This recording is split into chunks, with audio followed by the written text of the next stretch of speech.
What's up, YouTube? I'm Andrew with Nautilus Spearfishing. Today we're going to be talking about weight belt and weights and yeah, those kind of things. By the way, for you, those of you who don't know, I am an FII Freediving Instructors International Instructor. That's a tongue twister. FII Instructor. I've been doing this for a long time. My instructor number is actually 008. Everybody who's taken my class knows I almost got that 007, but hey, 008, it's not too shabby. All right. In our classes, we actually talk about equipment for the level 1 freediver. And one part of our slide, we talk about weight belts. And this is something that goes often overlooked in a lot of people. For instance, when I first started diving, I used to use one of those big foam pouchy belts. You know, it's made out of foam. It has the pockets where you would put in the soft lead weights. I thought it was pretty cool. I thought it was pretty comfy, but in reality, it is not exactly what you want to use. You're also going to see out there those nylon belts. They have no stretch. They're cheap, $5–10 bucks. At the end of the day, you're kind of getting what you pay for. And the whole point is you go from horizontal positioning to a vertical positioning. What it's going to end up happening to your body, it's going to compress. So whatever's on your waist or on around your hip bones, it's going to slide up into your chest area.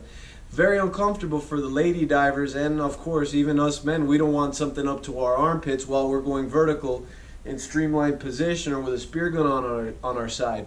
So don't get a nylon belt.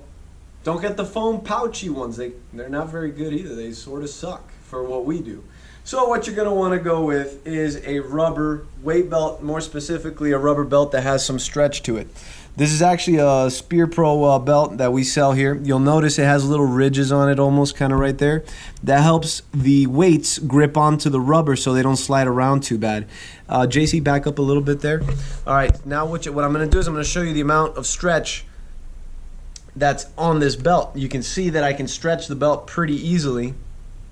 And what that's going to do is when I put it on my, when I put it around my waist, technically a little below my waist, what that's going to do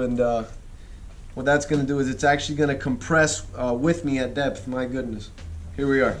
So what you're going to want to do is you're going to slide it through that buckle right here.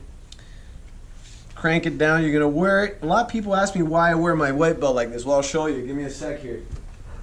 So, you know, not only does wearing my belt like this make me look like a gangster thug, of course, which I am, but you know, wearing your weight belt like this lets us know that you are doing it the right way. The reason we do that is in the class we teach you guys how to breathe from the diaphragm. This allows no pressure to be over your diaphragm. Well, not more importantly, but another factor to consider, levels your body out a little better. Have you ever not noticed when you're spearfishing, you're laying on the bottom and your back half starts coming up a little bit? This helps to balance that out, along with a couple other things I'm not going to get into. For that, you got to take the class. But in any case, you always want to make sure you go with a rubber belt. You want to make sure you get a quick release buckle.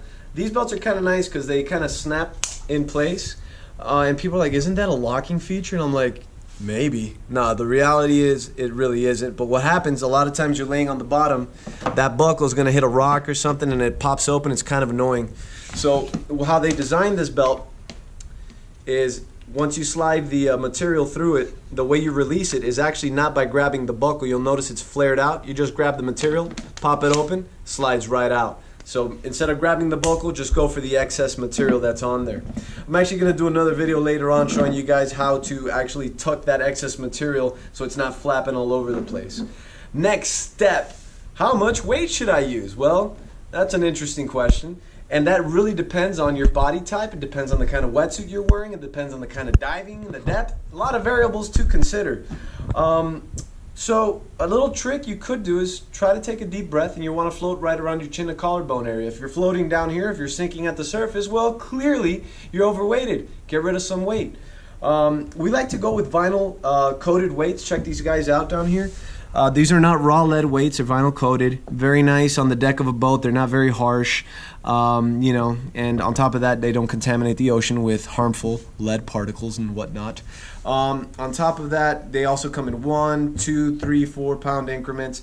Try to balance out, like for instance, if you're gonna have 2 pounds on this side, if you don't have 2 pounds on this side, what's gonna happen? You'll be doing the Macarena down there. So you want to make sure you have even weights on both sides. Me, for instance, I like going with 1-pounders because I can fine-tune my ballasting perfectly, and I can mix and match the weights, make sure I have the same amount of weights on both sides. Ay Macarena. So, guys, that's pretty much it for weight belts. I'm going to be doing more of these a little more often.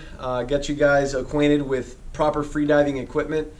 I used to use like 12 pounds with no wetsuit back in the day. Yeah, that was stupid. So don't be like me. Take a freediving class. Come see me here at the shop. Email me, call us. Check out our link below. Subscribe. A lot of love for you guys. I don't know what that was, but I love you guys. Keep watching. We'll be posting more videos.